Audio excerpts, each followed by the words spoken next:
Hello friends, कैसे हैं आप सब। आज से मैं अपने चैनल पर एक सीरीज़ शुरू करने जा रही हूँ जहाँ पर मैं आप लोगों को कुछ ऐसे लोगों के बारे में बताऊँगी जिन्होंने अपनी ज़िंदगी में कुछ ऐसा किया है जो उन्हें बाकी लोगों से अलग और सबसे खास बनाता है। हमारी इस सीरीज़ का नाम है विजेता।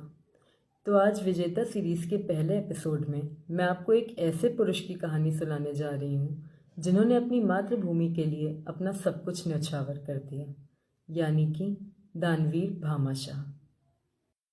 भामाशाह मेवाड़ के राजा महाराणा प्रताप के मित्र, सहयोगी और सलाहकार थे।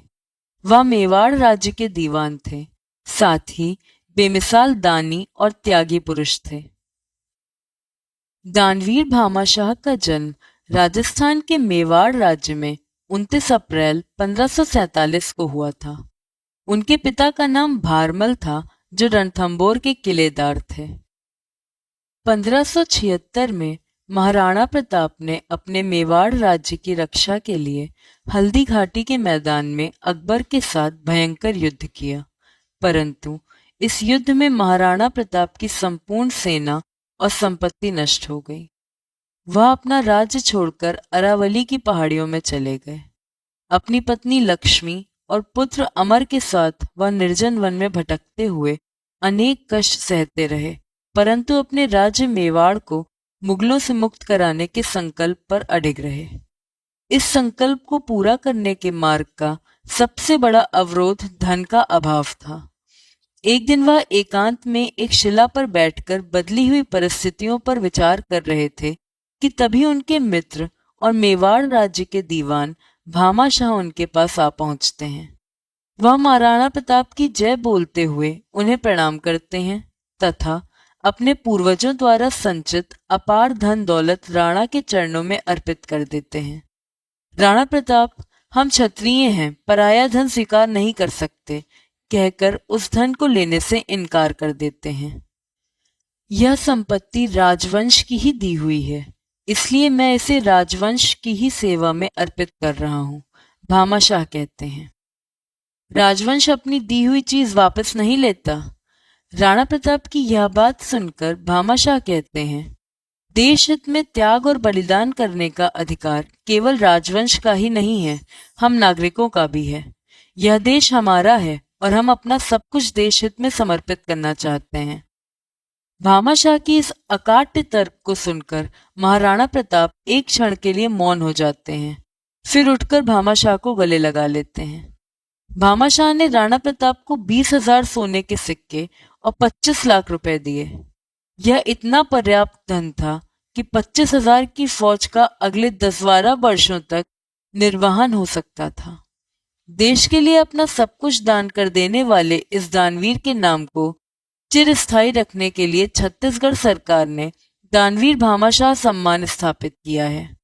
उदयपुर में राजाओं की समाधियों के मध्य भामाशाह की समाधि बनी है। उनके सम्मान में 31 दिसंबर 2000 को 300 रुपए का डाक टिकट भी जारी किया गया। मातृभूमि के प्रति अगाध प्रेम और दानवीरता के लिए भामाशाह का नाम इतिहास में सदैव अमर रहेगा। तो आप सबको हमारी ये कहानी कैसी लगी, हमें कमेंट बॉक्स में लिखकर ज़रूर बताइएगा। ऐसी ही इंटरेस्टिंग कहानियों को देखने के लिए और सुनने के लिए हमारे चैनल को लाइक और सब्सक्राइब ज़रूर करें। Thank you.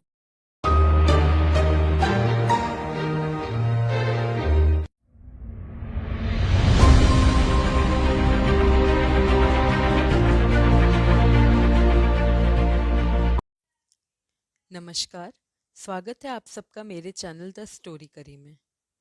दोस्तों, आज मैं अपने चैनल पर चल रही विजेता सीरीज का दूसरा भाग लेकर आई हूँ, जिसमें हम लोग आज बिरसा मुंडा के बारे में जानेंगे। इनके जन्म से लेके इनके स्वतंत्रता संग्राम में प्रदर्शन तक की कहानी आज हम इस एपिसोड में जानेंगे। तो बीच में छोड़िएगा नहीं, पूरा एपिसोड देख कर जाइएगा और लास्ट में मुझे कमेंट बॉक्स में लिखकर भी ज़रूर बताइएगा कि आपको आज का भाग कैसा लगा।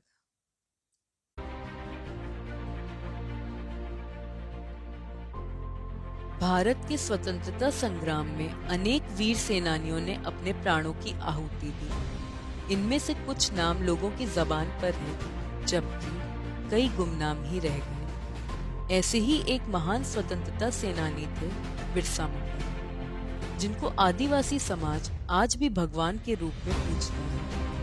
उनका जीवन साहस, त्याग और नेतृत्व की मिसाल है। बिरसा मुंडा का जन्म 15 नवंबर 1875 को झारखंड राज्य के उलीहातू गांव में हुआ था।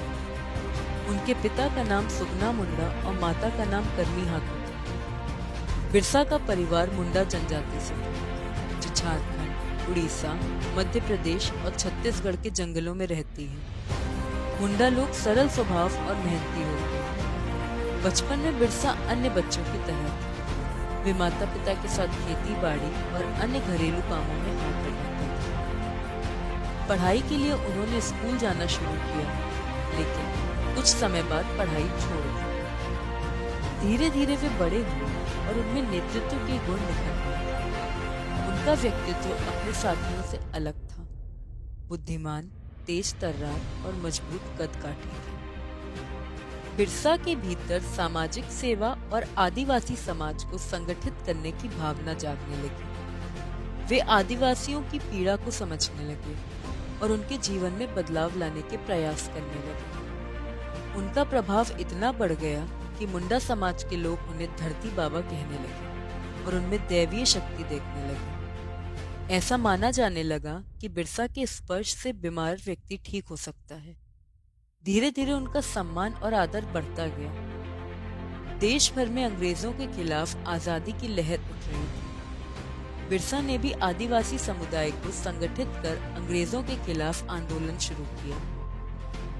उन्होंने आदिवासी लोगों को संगठित किया और उन्हें अपने हक और अधिकारों के लिए लड़ने को प्रेरित किया। उनकी लोकप्रियता और बढ़ते प्रभाव ने अंग्रेजी हुकूमत को चिंतित कर दिया। बिरसा के नेतृत्व में मुंडा आदिवासियों ने अंग्रेजों की नीतियों का विरोध करना शुरू किया। उन्होंने अंग्रेजी प्रशासन के अन्याय, शोषण और अत्याचार के खिलाफ विद्रोह छेड़ दिया। बिरसा के आंदोलन में आदिवासी लोग अपनी जान तक न्यौछावर करने के लिए तैयार हो गए थे। उनकी लोकप्रियता और आंदोलन की तेजी को देखते हुए अंग्रेजी सरकार ने उन्हें गिरफ्तार करने की योजना बनाई। अंग्रेजी हुकूमत ने 8 अगस्त 1895 को बिरसा को उस वक्त गिरफ्तार कर लिया जब वे घर में सो रहे थे। उनके साथ कई साथियों को भी गिरफ्तार किया। उन पर लूटपाट का झूठा आरोप लगाकर 2 साल की सजा सुनाई गई और हजारीबाग जेल में बंद कर दिया गया। जेल में भी बिरसा शांत नहीं रहे। उन्होंने अपने आंदोलन की भावी योजनाएं बनाई और लोगों को प्रेरित किया। 30 नवंबर 1897 को जब बिरसा जेल से रिहा हुए तो मुंडा समाज के लोग उनकी एक झलक पाने के लिए उमड़ पड़े। इस रिहाई ने मुंडा समुदाय में एक नई ऊर्जा भर दी। जेल से रिहा होने के बाद बिरसा अधिक दिनों तक शांत नहीं रहे। उन्होंने फिर से अंग्रेजों के खिलाफ विद्रोह छेड़ दिया। उन्होंने आदिवासियों को यह अधिकार दिया कि वे अहिंसा या हिंसा का रास्ता चुन सकते हैं, लेकिन उनकी प्राथमिकता अहिंसा थी। बावजूद इसके अंग्रेजों ने उन्हें फिर से अपराधी करार दिया। इस बार बिरसा ने भूमिगत होकर गुप्त बैठकों के माध्यम से अपने साथियों का मार्गदर्शन किया। आखिरकार अंग्रेजों ने 3 मार्च 1900 को चक्रधरपुर, झारखंड में बिरसा को फिर से गिरफ्तार कर लिया। उन्हें रांची जेल में डाल दिया गया। जेल में उनका स्वास्थ्य बिगड़ने लगा और उन्हें हैजा हो गया। जेल में इलाज के बावजूद की हालत में सुधार नहीं हुआ।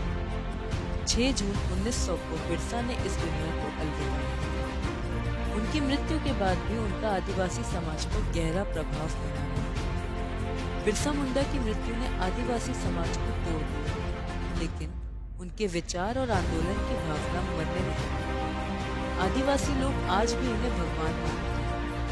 रांची में उनकी समाधि स्थल पर उनकी विशाल प्रतिमा लगाई गई है, जो आज भी लोगों को उनके संघर्ष और बलिदान की याद दिलाती है। बिरसा मुंडा का योगदान भारतीय स्वतंत्रता संग्राम में कभी भुलाया नहीं जा सकता। वे सिर्फ एक योद्धा नहीं, बल्कि एक महान नेता और आदिवासी समाज के रक्षक थे। उनके संघर्षों की गूंज आज भी सुनाई देती है। उनका जीवन हमें सिखाता है कि अपने अधिकारों के लिए संघर्ष करना और समाज को संगठित करना कितना महत्वपूर्ण है। आदिवासी समाज आज भी उन्हें श्रद्धा और सम्मान के साथ याद करता है और इनकी शिक्षाओं का अनुसरण करता है। धरती बाबा बिरसा मुंडा का जीवन प्रेरणा का स्रोत है।